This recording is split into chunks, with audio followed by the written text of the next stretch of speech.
हम एक कथा सुनाया करते हैं कि ब्रह्मा जी के 4 पुत्र हैं, सतयुग, त्रेता, द्वापर और कलयुग है तो सबई, ये भी 4 पुत्र हैं।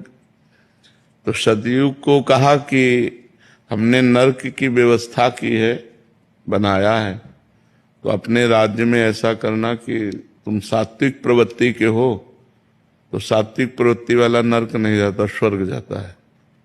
तो बोले कुछ ऐसा करना जिससे नरक खाली न रहे। तो उनका इस आज्ञा का पालन हमारे राज्य में नहीं हो सकता है।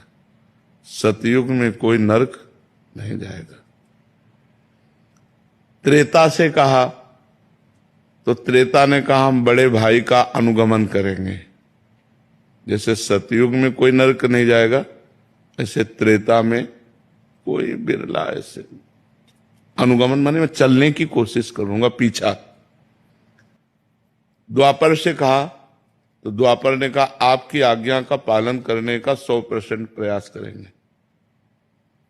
जब कलयुग से कहा तो कलयुग ने कहा जैसे बड़े भाई ने कहा हमारे राज्य में सतयुग में कोई नरक नहीं जाएगा, ऐसे हम 100% प्रयास करेंगे कि आपका नरक हाउसफुल रहे, कोई स्वर्ग या वैकुंठ न जा पावे।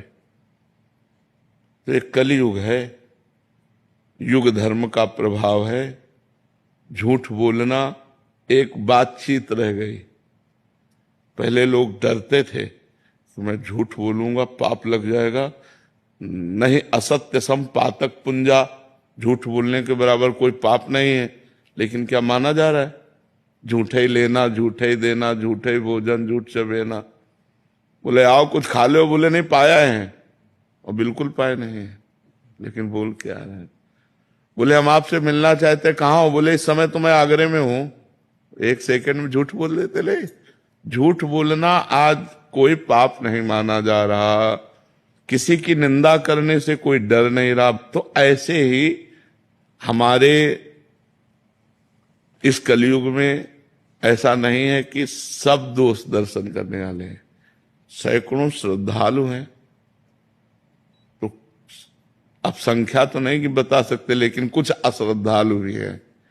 तो जो अश्रद्धालु हैं उनकी संख्या ज्यादा है, जो श्रद्धालु हैं उनकी संख्या कम है। माया के दिन रात, ज्ञान अज्ञान, निंदा स्तुति, मान अपमान, ये द्वंद्व धर्म है। तो ये सदैव अपना प्रभाव दिखाते रहते हैं। इन्हीं के प्रभाव से बचने के लिए नाम जप,